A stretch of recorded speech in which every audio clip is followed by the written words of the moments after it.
மற்ற விஷயங்களை காட்டிலும் நாம் கற்றிடாத பல அரிய விஷயங்களை நம் சிந்தனைக்கு உரமூட்ட வருகிறார் பேராசிரியர் சுபவீர பாண்டியன் அவர்கள். நம் விடையிலேவா நிகழ்ச்சியின் அடுத்த பகுதியாக வரவிருப்பது ஒன்றே சொல் நன்றே சொல்.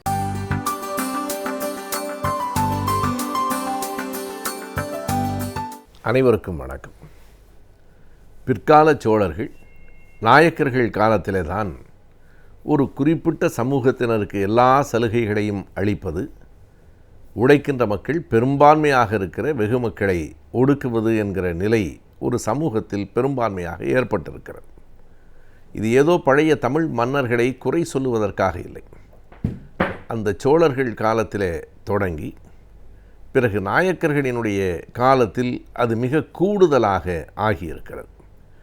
ராஜராஜ சோழன், ராஜேந்திர சோழன், அவனுடைய மகன் ராஜாதிராஜன், அதற்கு பின்னால் முதலாம் குலோத்துங்க சோழன் என்று இப்படி பல சோழர்களின் காலத்திலும், திருமலை நாயக்கர் போன்ற நாயக்கர்களின் காலத்திலும் எத்தகைய மாற்றங்கள், ஒரு குறிப்பிட்ட சமூகத்துக்கு ஆதரவாக இருக்கிற பாரபட்சமான போக்கு எப்படியெல்லாம் இருந்திருக்கிறது என்பதை வரலாற்று ஆய்வாளர்கள் எடுத்து காட்டுகிறார்கள். த சோழாஸ் என்கிற புத்தகத்தில் K.A. நீலகண்ட சாஸ்திரி அவர்கள் பல கல்வெட்டுகளை எடுத்து காட்டி அன்றைக்கு நடந்த செய்திகளை நம் முன்னால் கொண்டு வருகிறார். அதுபோலவே பேராசிரியர் ஆக்கி பரந்தாமனார், மறைந்து போய்விட்ட அந்த அறிஞர், நாயக்கர் வரலாறு என்னும் ஒரு நூலை எழுதியிருக்கிறார். தமிழ் நாயக்கர்களினுடைய வரலாறு பற்றிய பல செய்திகள் அதில் காண கிடக்கின்றன. ராஜராஜ சோழன் தான் கிபி 1002 ஆண்டு ஒரு சட்டத்தை வெளிப்படுத்துகிறார். அந்த சட்டத்திற்கான செப்பேட்டு ஆதாரங்களை நீலகண்ட சாஸ்திரி எடுத்து காட்டுகிறார்.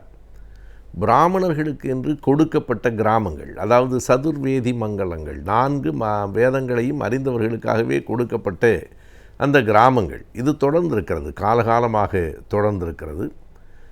முதலாம் குலோத்துங்க சோழன் காலத்தில் 108 பிராமணர்களுக்காக கண்ணு கெட்டிய தொலைவு வரையிலான நிலத்தை இலவசமாக கொடுத்து அதற்கு வரி விலக்கும் அடித்திருக்கிறார்கள். அது இறை இலி நிலம் என்று வழங்கப்பட்டிருக்கிறது. அதாவது வரி விலக்கோடு அது அடிக்கப்பட்டிருக்கிறது. ராஜராஜ சோழன் 1002 ஆண்டு என்ன ஆணையை வெளியிட்டிருக்கிறார் என்றால், பிராமணர்களுக்கு என்று கொடுக்கப்பட்ட நிலத்தில் வேறு சாதியை சார்ந்தவர்கள் இருப்பார்களேயானால் அவர்கள் தங்கள் நிலங்களை பிராமணர்களிடம் விற்றுவிட்டு வெளியேறிவிட வேண்டும். என்ன விலைக்கு அவர்கள் கேட்கிறார்களோ அதுதான் மிக முக்கியமானது. என்ன விலைக்கு அவர்கள் கேட்கிறார்களோ அந்த விலைக்கு அந்த நிலத்தை விற்றுவிட்டு வெளியேறிவிட வேண்டும் என்பது ராஜராஜ சோழன் காலத்தினுடைய ஆணை. அதற்கு பிறகு சிலர் தயங்கிய நேரத்தில் அந்த ராஜராஜ சோழனின் சகோதரி குந்தவை தேவி அந்த நிலங்களில் சிலவற்றை வாங்கி கோயிலுக்கு தானமாக கொடுத்திருக்கிறார். எப்படியும் அவர்கள் நிலங்களை இழந்தார்கள்.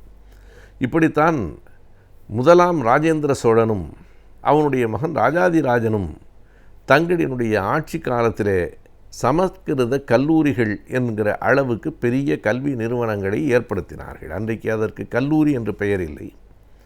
ஆனால் ஒரு உயர் கல்வி கூடம், அதிலே பட்டப்படிப்பு வரையில் தென்னார்காடு மாவட்டத்தில் இருக்கிற எண்ணாயிரம் என்கிற ஒரு கிராமத்தில் முதலாம் ராஜேந்திரனும், புதுவைக்கு அருகிலே இருக்கிற திருப்புவனி என்கிற ஊரில் ராஜாதிராஜனும் 2 பெரிய சமஸ்கிருத கல்லூரிகளை உருவாக்கியிருக்கிறார்கள். அங்கே படிக்கிற மாணவர்களுக்கு கல்வி இலவயம் என்பது மட்டுமில்லை, அவர்களுக்கான ஊக்கத்தொகையும் வழங்கப்பட்டிருக்கிறது. மிகச் சிறப்பாக வேதங்களை, உபநிடதங்களை படித்து அறிந்து கொள்ளுகிற மாணவர்களுக்கு மன்னர்கள் தங்க காசுகளை, தங்க நாணயங்களை அவர்கள் பரிசாகவும் வழங்கியிருக்கிறார்கள். எனவே ஒரு பகுதியில் ஒரு மொழி பேசுகிற ஒரு சமூகத்தை சார்ந்த மக்களுக்கு இத்தனை சலுகைகளும் அளிக்கப்பட்டு, ஒடுக்கப்பட்ட மக்கள் நிலத்தை அவர்கள் கேட்கிற விலைக்கு விற்றுவிட்டு ஊரை விட்டே வெளியேறிவிட வேண்டும் என்றும் சட்டம் இயற்றப்பட்டிருக்கிறது என்றால் அது யாருடைய அரசாக இருந்திருக்கிறது என்பது மிக தெளிவாக தெரிகிறது. அப்போது 17ஆம் நூற்றாண்டின் தொடக்கத்தில் ராபர்ட் டி நொபிலி என்கிற ஒரு பாதிரியார் தமிழ்நாட்டுக்கு வந்தார். அவர் மதத்தை பரப்புவதற்காகத்தான் வந்தார். ஆனால் அவரே ஒரு பிராமணர் போல ஒரு வேடமிட்டு, அதனால் கவரப்பட்டோ அல்லது அதை ஒரு தந்திரமாக கொண்டோ, அவரே ராபர்ட் டி நொபிலி ஐயர் என்று, இத்தாலி ஐயர் என்று தான் அவர் அழைக்கப்பட்டார். அவர் கடுக்கன் போட்டுக்கொண்டு அப்படியே அவர்களைப் போலவே அந்த வேட்டியை கட்டிக்கொண்டு இப்படிப்பட்ட ஒரு தோற்றத்தோடு அவர் இருந்தார். அவர் 1610 ஆண்டு நவம்பர் மாதம் 22ஆம் தேதி தங்களினுடைய நாட்டுக்கு எழுதிய கடிதத்தில் ஒரு செய்தியை குறிப்பிடுகிறார்.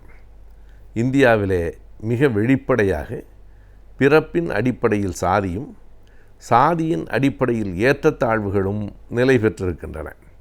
வருணம் என்று சொல்லப்படுகிற அந்த வருணத்தினுடைய தர்மம்தான் இங்கு நீதியாக அறமாக சொல்லப்படுகிறது.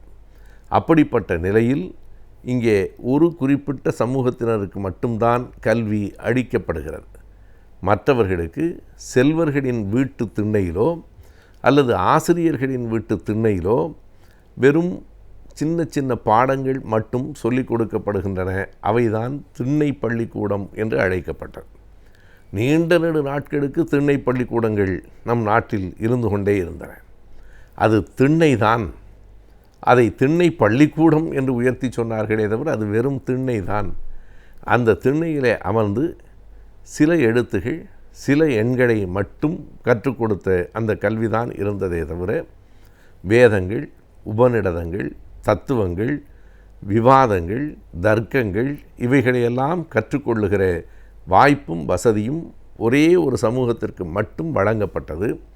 அந்த சமூகத்திற்காக அந்த கல்வி நிறுவனமும் கொடுக்கப்பட்ட பணம் காசுகளும் மிக பெரும்பான்மையாக இருந்தன என்பதை நீலகண்ட சாஸ்திரி அவர்கள் த சோழாஸ் என்கிற புத்தகத்தில் இவ்வளவையும் விளக்குகிறார். இதனை மேலும் விரிவாக ஆக்கி பரந்தாமனார் அவர்கள் தமிழ் நாயக்கர்கள் வரலாறு, மதுரை நாயக்கர்கள் வரலாறு என்று எழுதுகிற போது என்னவெல்லாம் நடந்தது என்பதை குறிப்பிடுகிறார். அதில் ஒரு முக்கியமான செய்தி, ஆக்கி பரந்தாமனார் அவர்கள் எழுதுகிற போது தீபாவளி என்கிற ஒரு விழா சங்க இலக்கியத்திலிருந்து இடைக்காலம் வரைக்கும் எங்கேயும் காணப்படவில்லை. நாயக்கர்கள், குறிப்பாக மதுரை நாயக்கர்களும் செஞ்சி நாயக்கர்களும் தான் தீபாவளி என்கிற ஒரு விழாவையே தமிழ்நாட்டுக்குள் அறிமுகப்படுத்தினார்கள்.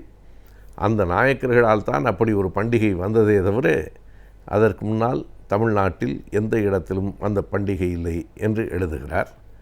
அவர் திராவிட இயக்கத்தைச் சேர்ந்தவர் இல்லை. ஆக்கி பரந்தாமனார் அவர்கள் ஒரு பிராமண எதிர்ப்பு உணர்வு கொண்டவரும் இல்லை. அவர் ஒரு வரலாற்று ஆசிரியர். அவர் இந்த அளவுக்கு தெளிவாக நாயக்கர்கள் தான் தீபாவளியை கொண்டு வந்தார்கள் என்கிற உண்மையை ஆதாரங்களோடு எழுதுகிறார். வரலாறு பாருங்கள், நாயக்கர்கள் கொண்டு வந்த தீபாவளி பண்டிகையை 20ஆம் நூற்றாண்டில் இன்னொரு நாயக்கர் வந்து எதிர்க்கிற அந்த கட்டம் வந்தது. நாயக்கர் என்கிற பட்டத்தையே தூக்கி எறியுங்கள், சாதி பட்டம் வேண்டாம் என்று சொன்னவராக தந்தை பெரியார் உயர்ந்தார். அதற்கான மாற்றாக அவரே விளங்கினார்.